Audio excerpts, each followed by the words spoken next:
So we've looked at absolutism in Stuart England, where it did not work very well. Just ask Charles I. And we've looked at absolutism in France, where Louis XIV claimed with some reason that he was the state, where absolutism was frankly more successful. Now let's turn to another pretty successful model of absolutism, Japan, from 1600 to 1868. I'm going to start with a little crash course in Japanese history up to the period we're going to study, so fasten your seatbelts. From around 700 until 1185, an emperor ruled all of Japan. He was viewed as a kind of god as well as a political ruler. But over time, civil wars broke out, and the emperor sent armies of what became known as samurai, a kind of Japanese knight, to fight the civil wars for him.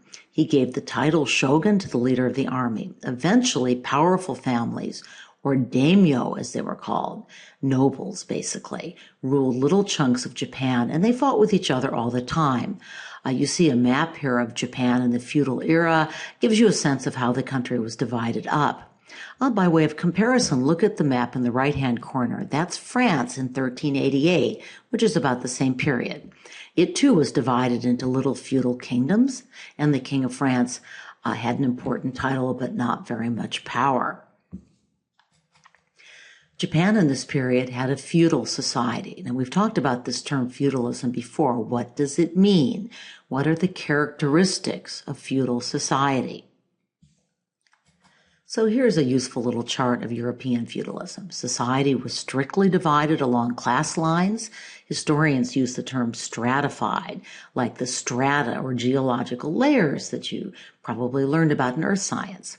The chart is also, as I just noted, a little misleading. While the king was supposedly on top, he often didn't have much power.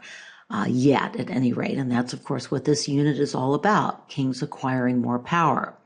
Feudal societies also tended to be split up into a number of small political units that fought with each other all the time. We saw that just now. Now, so here's the Japanese version of feudalism. Again, the emperor is supposedly on top, and he rules by divine right. In fact, as I said, although he was a Buddhist, Buddhism had a very complicated theological structure, and the emperor was a kind of god. However, the real power lay with the daimyo or feudal nobles who had the samurai or knights fighting for them. The most powerful daimyo was the shogun, but even the shogun couldn't control the fighting between the different daimyo. That is, until the mid-1500s, when something changed the balance of power in Japan. You can think about what that something might be. But first, I want to go back and review the question of why powerful, often absolutist new monarchs carved out nation states in the 1500s and 1600s. You should remember these reasons. Gunpowder and new infantry tactics gave a big advantage to large standing armies as opposed to groups of armed knights who would hole up in castles that cannon could now knock down. Cities and their merchants were gaining economic and political power, and they tended to back the kings against the nobles. The wars of religion were reducing the power of the church, and they were also making it easier for monarchs to gain control of the church and use it to support their own rule. So think of Henry VIII and Elizabeth establishing strong national churches, and Louis XIV imposing a uniform Catholicism on France. In both cases, the monarchs used religion to support their claim to rule, what we call their legitimacy. And the theory that kings had a divine right to rule gained force, especially in France, didn't work as well in England. So did the persecution of people who wouldn't go along. And there's a reason for the growing power of kings that we actually haven't talked about, or at least I haven't talked about in this unit, although we've talked about it earlier in the course. New monarchs not only had the resources to have large standing armies, they also had the resources to support overseas exploration. And this in turn became a huge source of wealth. Think of Ferdinand and Isabella sending Christopher Columbus over, the kings of Portugal sending merchants to sail around Africa to the east. So, does any of this give you ideas about how absolutism might have come to Japan? Well, here's my first hint. Here you see Portuguese sailors arriving in Japan in 1543. They brought European trade goods. They brought something else as well. Listen up. And they were eager to purchase goods from Japan. What European good would you guess excited the Japanese daimyo the most? I hope somebody guessed guns. So let's watch a short video clip describing the Portuguese arrival in Japan. So, what did Japan look like in the mid-1500s when the Portuguese came with guns and Christianity? Well, as I've said, it was torn apart by constant warfare. I like this Japanese print at the bottom showing one of these battles. And now we add religion to these divisions. In their first 50 years in Japan, the Jesuits built 200 churches and converted up to 250,000 Japanese. When a daimyo converted, he would also often usually insist that his peasants convert. This was not unlike the situation in Europe, kind of like the Peace of Augsburg, right? Converting to Christianity could also give the daimyo some more economic power because it tended to improve his access to trade with the Europeans, so that was a financial incentive. So the result, not surprisingly, was even more conflict. This you see here is a haiku, a traditional form of Japanese poetry, and it kind of sums up what life was like in the war-torn years in Japan, feudal years, that is. So what's the message of this short poem? At this point, we have gunpowder, we have religious strife, we have a growth of trade. What would you guess happens next? Well, I'm going to really simplify a lot of complicated history here. But basically, one of the military leaders, he was actually a peasant soldier, not a noble, although he later on invents an elaborate and fake pedicure so he can claim to be of noble birth. But at any rate, this peasant soldier, very good general, wins a series of battles and gets himself named shogun. No surprise, one of the reasons he wins a major battle against the daimyo is that this shogun has mastered the use of these newfangled guns. Shogun Ieyasu establishes a dynasty, the Tokugawa Shogunate, that will rule Japan until 1868. So let's watch another video clip, this time about the early days of this shogun's rule and his particular theory of absolutist rule. By the way, I am leaving out some interesting and nice and bloodthirsty samurai battle scenes. If you're interested, the documentary will be available on Moodle. In fact, it's in 3 parts. Well, I want you to be thinking about ways that the shogun strategies are similar to and different from absolute rulers such as Louis XIV. Another step that the shogun takes is to massacre Christians and to kick the Jesuit and Franciscan missionaries out of Japan. This actually begins before the shogunate and continues through more than one shogun's rule, but this is one of the edicts. So what reasons are given? What is probably really worrying Japanese rulers? Well, the shoguns were pretty clearly worried that the Christians would ally with rival daimyos, many of whom, as I mentioned, were Christians. The shogun also wanted a unified realm, and he reinforced Buddhism as the state religion, just as, by the way, Japanese emperors had back in the 700s, 800s, 900s.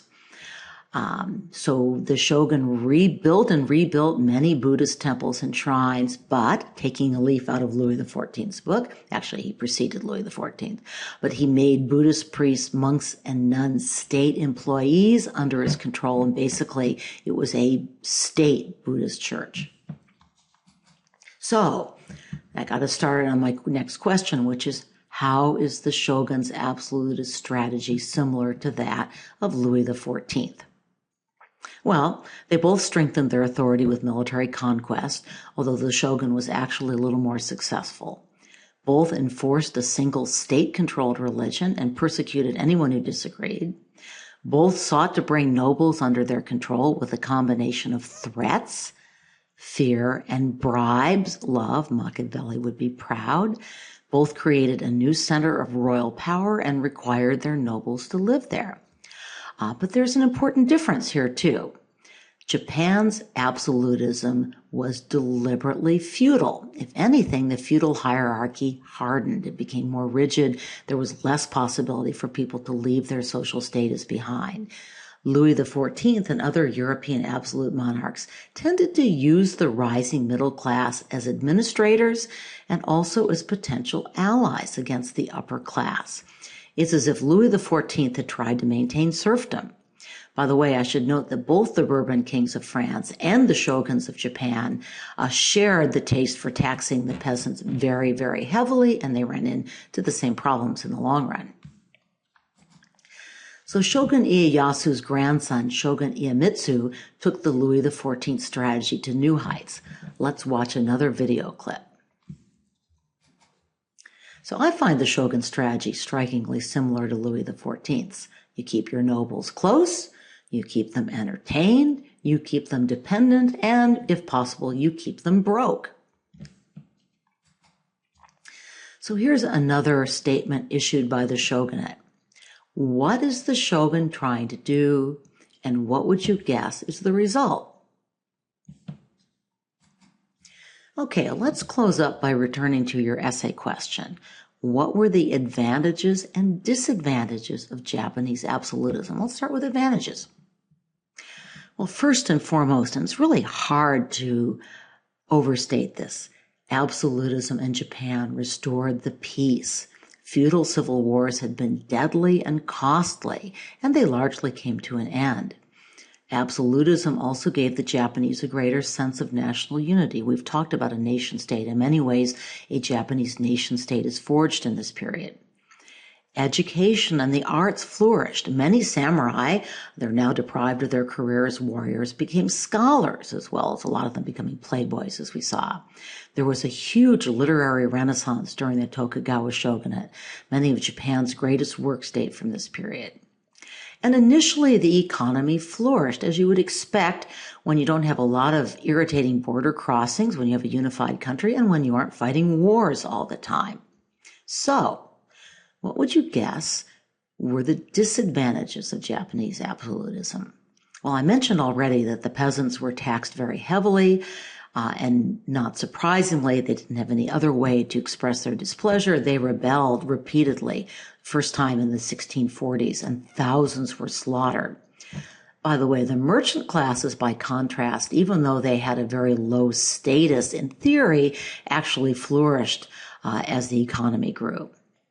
But above all, the deliberate policy of isolating itself eventually led Japan to fall behind the rest of the world.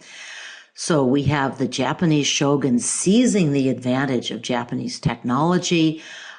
He uses guns. He actually gets an Englishman to teach him how to build ships. Something I actually left out here, but it's an interesting little fact, is that an English sailor, Will Adams, who's sailing for the Dutch, shipwrecks in Japan.